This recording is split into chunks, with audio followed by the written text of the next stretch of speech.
Baba is the king of Afrobeat, based on the recent ranking, and we need to talk about it. I need to talk about it because if you not the respect Baba as an artist, make you better the respect this guy right now. Based on the recent records. I think of all time, based on the record this guy has. According to the story now, Billboard staff ranked African Queen by Two-Face Idibia as number one Afrobeat songs of all time, followed by hits like Oju Elegba by Wizkid, and then Nwa Baby Ashao Remix by Flavour. So a lot of people will not dey respect Flavour. You better start right now because this guy got a lot and has really contributed to the music industry. That is something I kind of understand about all of this. And a lot of people can really understand it from that, bargaining point of view. So whether you like it or not, whether you like the attitude or the character, the person of Baba, that does not stop him from having one of the biggest song of Afrobeat ever. That is African Queen. That actually opened international door to the Nigerian music market. That is something I kind of understand. And followed by Wizkid Oju Elegba. Wizkid Oju Elegba is one of a big song that we need to respect right here. Wizkid is a fantastic artist and has really done a lot. One thing I understand about this whole thing is that a story was told with Oju Elegba Wizkid. That is something I got to understand about all of this. A story was actually told by Wizkid. A story was told by Wizkid. And now we still got a person of flavor with Nwa Baby. That is Ashao Remix. Flavor actually got that. That is to show you that when you talk about Afrobeat, it's all about the African sounds, and you got to inject this really flavor into the African sounds. And this is like almost a high life, Afrobeat sound. That is something I got to understand about that. So now we still got on number 4, we got a person of Rema's Kanda, and that was really really massive, and that put Rema ahead of the likes of Burna, the likes of Davido. That is something I kind of understand. That was really a break, and he was able to do that, break into the Arabian market and the Indian music zone. That was really really classic, and he called it Afro Rave.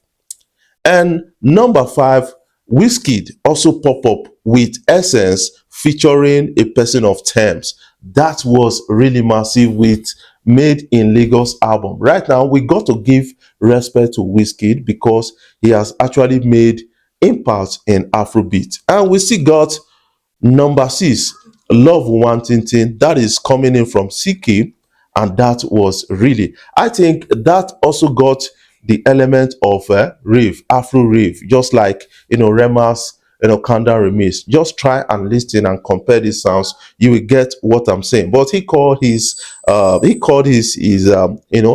emo or so, something like that. Everybody could do that.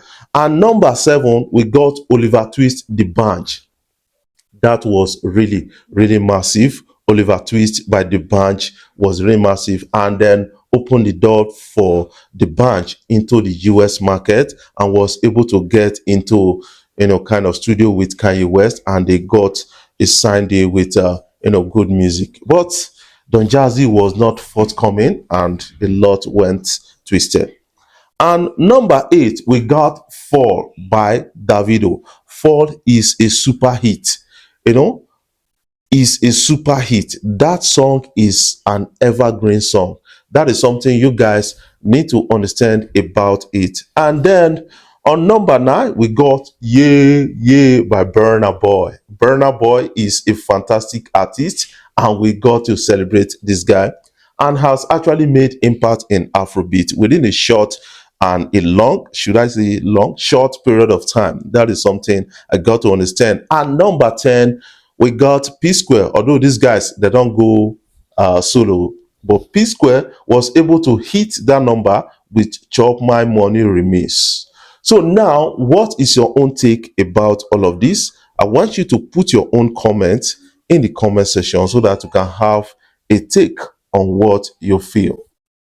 A big one for Burna Boy. I think we have to celebrate this guy. Burna Boy essence generosity as he sends cash donations and vital relief material through his outreach initiative to support people living with disabilities. Kudos to Burna Boy.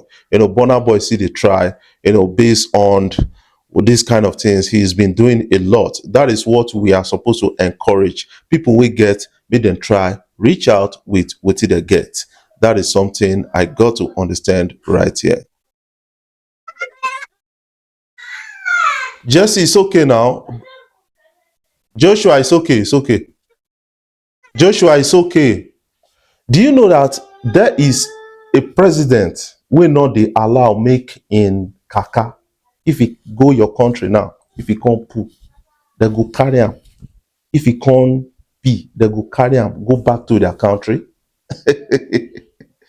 When I saw this on internet, I was really, really surprised. Now it writes, they wrote, Putin's gas collect his poops urine on foreign trips, carry them home. That is the report we actually got right here. And I think it's for a security reason because according to them, they said he doesn't want anybody to analyze those things against him. What do you have to say about this? A lot of countries that they do a lot of things, for their security. That is something I got to understand about all of this. And now, what do you have to say about this? So let's talk about the Afrobeat thing. A lot of people need to actually understand that Afrobeat has come to stay in Africa, and we got a lot of people actually championing the sound.